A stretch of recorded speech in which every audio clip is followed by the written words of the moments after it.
Hello, my name is Anson Pride Jr., and this is my speech about my hero. I don't have an audience, but let's begin. What makes a hero? For some, a hero is the main character, the protagonist that everyone knows will win, the person that, while you know what will happen, you're still anxious to see how it will happen. For others, it could be the only man in the street, the one that calls the cops when they see a mugging, the one that helps the person up. For me, a hero needs to be someone that I admire and respect on not just a surface level, but a personal level. And my choice for my hero is Indiana Jones, and to an extent, Harrison Ford himself. This is because I feel that he fits all of my criteria for what makes a true hero.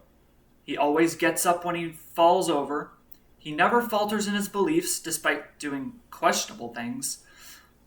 And he portrays a person that could exist in real life. To start with, what makes a person strong? Large muscles or superpowers? To many, that would be a symbol of strength. But I would argue that doesn't make a person strong. Real strength comes from simply getting back up after you fall over, continuing after you make a mistake. And Indiana Jones fits that to a T. Throughout the 5 movies and many books and TV shows, Indiana Jones is being knocked over many times.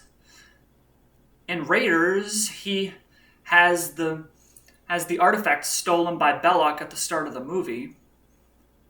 In Temple of Doom, he almost lets himself get caught after taking one of the Shankara stones while trying to save a child from his would-be beater. In The Last Crusade, he nearly gets killed on multiple occasions.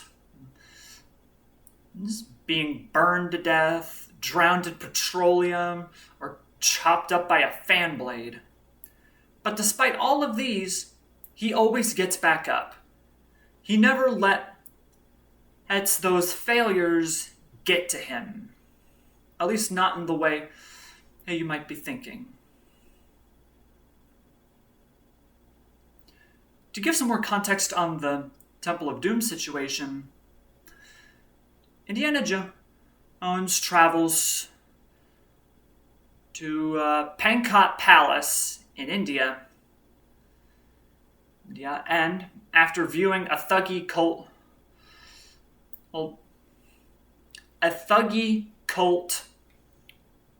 ritual, he sneaks over to the sanctum and takes the Shankara stone that he came to get. But while he's about to leave, he hears a voice. Intrigued, he investigates and finds a mining operation fueled by child slavery, and this leads to him getting caught and forcefully converted into a thuggy himself before being saved by Short Round. But despite doing all this, he never lets that failure get to him. And another reason that Indiana and Harrison himself hold my respect is their unwavering beliefs.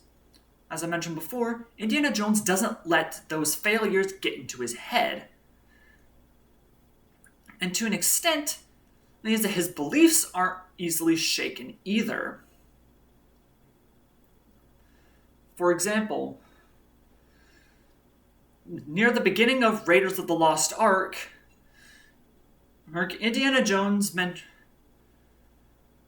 that he doesn't believe in all the religious hocus pocus. He's going after an artifact of incredible historical significance, and you're talking about the boogeyman. He chooses to pursue things from a purely archaeological perspective, choosing to not let religion or myths get in the way.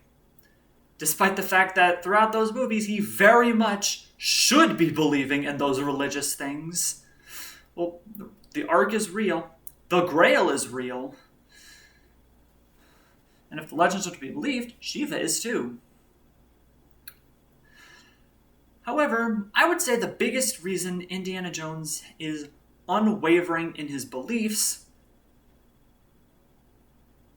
is that he doesn't seem to ever notice that it's often his own self-confidence that gets him into the wacky hijinks that everyone loves. His self-confidence borders on arrogance, and for a main character in a movie, if it's not done too often, that can be a good thing. And one more reason that he has my respect is that he feels real. Unlike many other movie protagonists, Indiana Jones himself feels real, like he could exist in the real world. He is a flawed character. As I mentioned earlier, he is brash and self-confident to the point of arrogance. He can't hold romantic relationships for very long, and I'm very certain he has cheated on Marion at least once.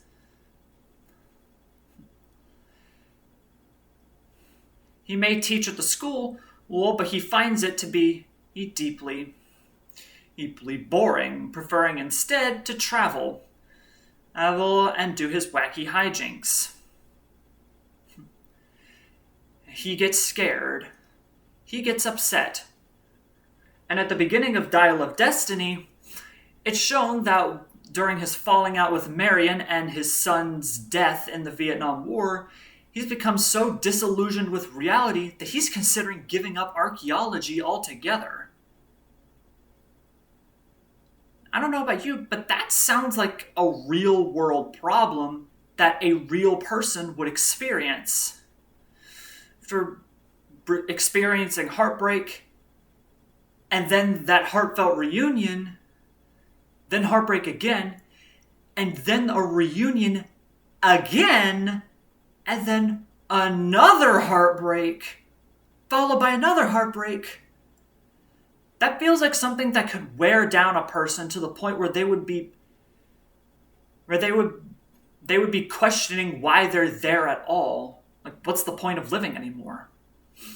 But despite all that, as I mentioned previously, with a little help from his goddaughter, he's able to get back up again. Not even that can shake him up forever. It's just that this time he needed a little help. And with that concludes the speech, but I do have a question to hang you up on. While my person of a hero would be someone who's unwavering in their beliefs, always gets up when they fall over, and feels real, maybe the question isn't who is your hero, but what can you do to be more like your hero? Thank you for your time.